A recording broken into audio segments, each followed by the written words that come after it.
पूरा ब्रह्मांड के चूल्ह बनौले बड़े, ओहि पर धरती एगो कराही चढ़ौले बड़े, सातु समुद्र के वदहन दिले बड़े, चांद सूरज दुगो आँच लगावत रहे। हमनी के जितना जीव बनी सन सब ऑन है सन। चार घर के कलछुल रखले बड़े। चंदन यादव जी की तरफ से 50 रुपया के पुरस्कार बा, हमनी के तरफ से स्वीकार बा। भगवान से प्रार्थना बा कि दया देशी रहे, हमेशा मंगल में रहे। दिन महीना ऋतु बारिश चार गो कलछुल रखले बड़े, नीचे के ऊपर ऊपर के नीचे चलावत रहे, टोवत रहे, आ जे पाक जला ओकरा के खा जले। टॉप दे यही से ब्याह जी लिखले बनी कि कालू पीचती इति वार्ता। संसार में यह गो बात बा कि काल महाराज हमनी के पकावत रहे दिन से सूर्य चंद्रमा के आंच लगा के टोवत रहे, जे जहिया पाक जाई वही दिन ओकरा के खा जाए। यह गो बात बा, दोसर बात नहीं। कितने ब्रह्मा रुद्र इंद्र के खा गए, 6 गो ब्रह्मा के खा गए बड़े। 7वां ब्रह्मा के 50 वर्ष के उम्र हो गई बा। 27 गो इंद्र के खा गए बड़े, 28वां इंद्र चलता रहे। 30 गो 82 लोग के खा गए बड़े, 30 में रोग के मन के नंबर लगल बड़े। वाला जय धरती आकाश सूर्य चंद्रमा सगरो खा जाए हैं, इतना बलवान हो। श्याम बहादुर भाई के खा गए तो खा गए। यहाँ केहू रहे खातिर नहीं खे आई, सबका समय पर चल जाएगा। लेकिन जब भगवान के भजन कीर्तन कथा प्रसंग सुनेला करेला, ओकरा काल से भय दूर हो जाला।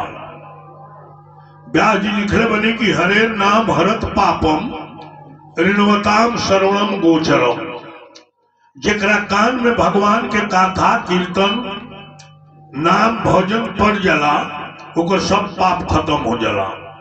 आ जेकर पाप खत्म हो जाला, वो फिर दोबारा धरती पर जन्म ना लेला। तो जे जन्मे ना ली ओकरा मरे के डर का लगी। मरे के डर तो ओकरे नु जे जन्म लेले बा, जे जन्मे ना ली ओकरा मरे के का डर लगी।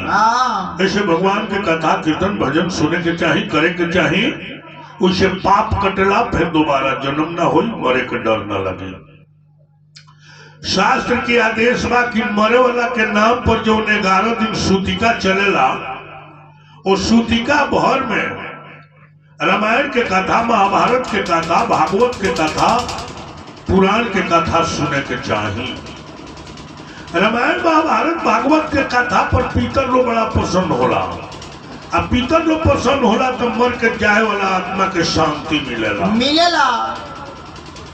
ऐसे व्यास जी लिखले बनी कि न अस्ति श्राद्ध सम योग, न अस्ति श्राद्ध सम तप, न अस्ति श्राद्ध सम पूजा, न अस्ति श्राद्ध सम परमो। श्राद्ध के समान कोनो जग ना होला, श्राद्ध के समान कोनो तप ना होला, श्राद्ध के समान कोनो पूजा ना होला, आ श्राद्ध से बढ़ के कोनो उत्कृष्ट कर्म ना होला। इहो लिखले बनी कि श्राद्ध स्थले असत प्रसन्न श्रुतवा यत पापम। जहाँ श्राद्ध भइल होके तहाँ यौन संत बोले वाला अयौन संत सुने वाला दोनों के पाप लगेला। ऐसे हरि चर्चा, हरि कीर्तन, हरि कथा होके के चाहिए, उससे वो आत्मा के शांति मिलेला। श्राद्ध में 5 गो चीज जरूर होके के चाहिए। कौन कौन जी? पहिल का कुतब।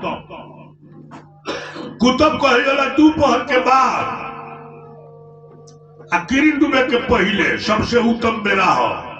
वही बेरा पिंड दान ब्राह्मण भोजन हो जाए के चाहिए, किरण के पहले आ दोपहर के बाद।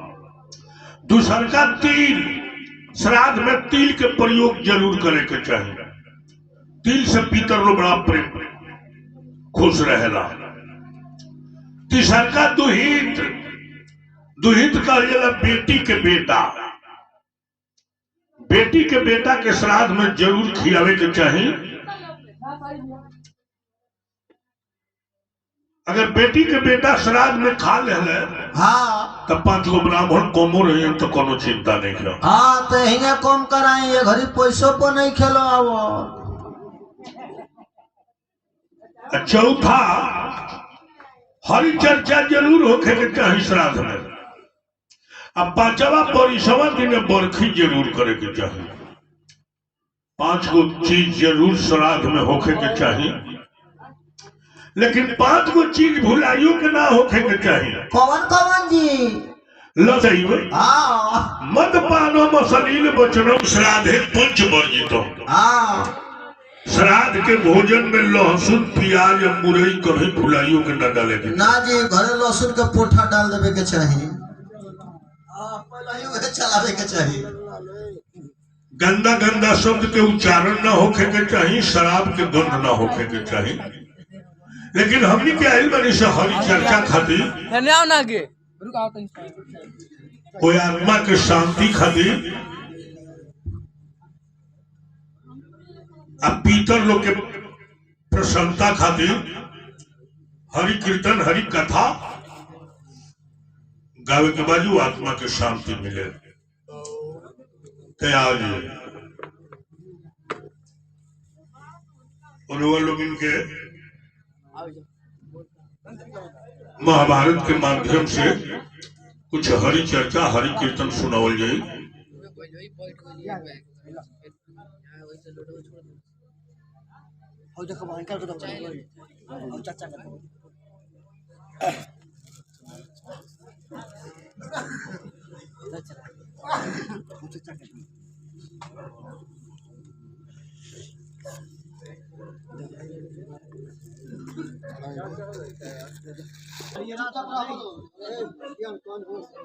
कि रामायण से कथा नीत भवती जद गृहे तद गृहे तीर्था नाम दुष्टा नाम पाप विनाशनी।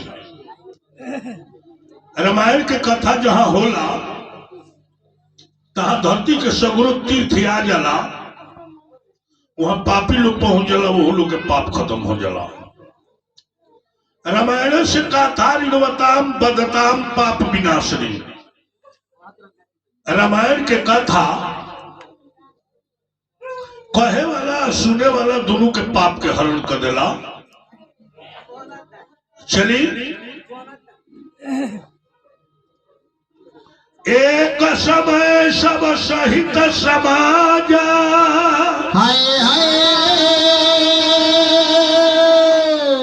राजसभा रघुराज विराजा राय सुभाय मकुर करलीन है।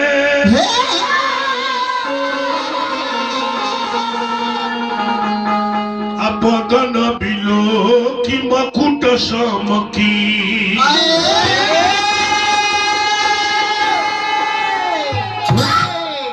एक दिन राजा दशरथ जी अपना सभा में बैठल हमी, ऐनक से मुंह देखनी और मकुट के सोच कैनी तो देखनी कि श्रवण समीप भई से सीता के मनहु जठरपन यशोपदे।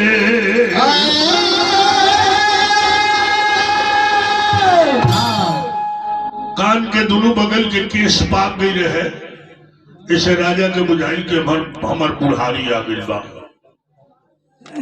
बशीर जी के लगे जाके कहनी कि अब हम चाहता नहीं राम के राजा बना देवे के,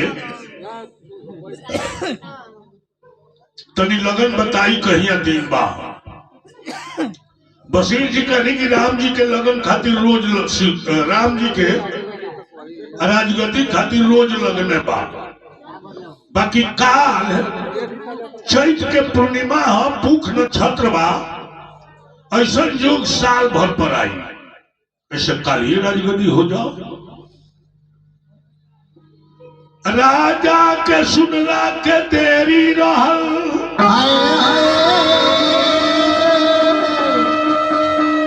सारा अयोध्या सजाए लागल।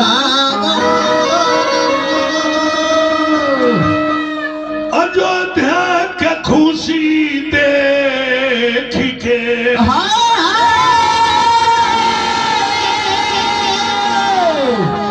स्वर्ग लोग भी लजाए लागल।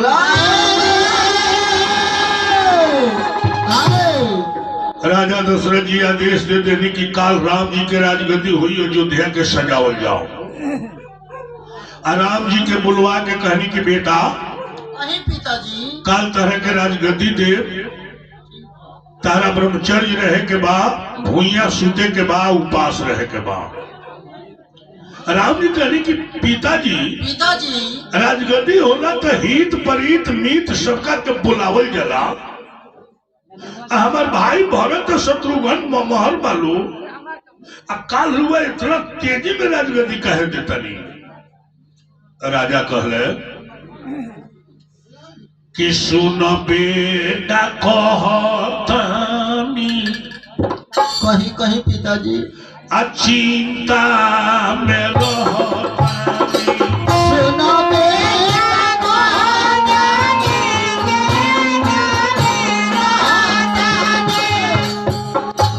अरे ज्योतिषी लोग पहले पागना नावा हो बबुआ।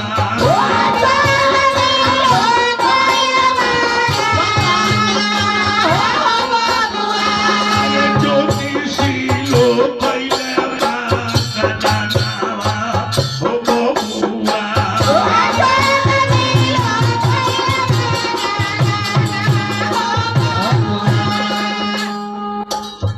हमारा जनम के लोग राहु ग्रहण कैले बाटे। हमारा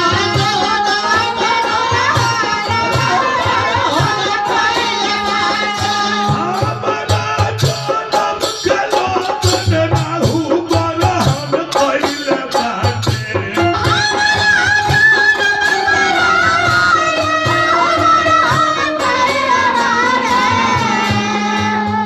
बहुत जल्दी होई मोर मारा नावा हो बबुआ।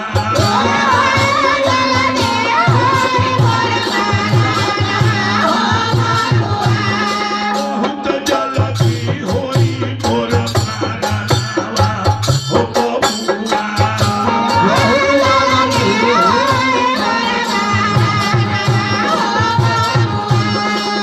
हमारा मोरे के पहिले भरत के आवे के पहिले। हमारा मोरे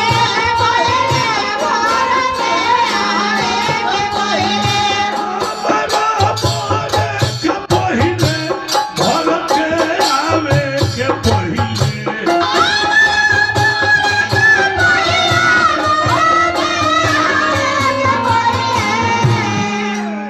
बनी जाय धागे राजा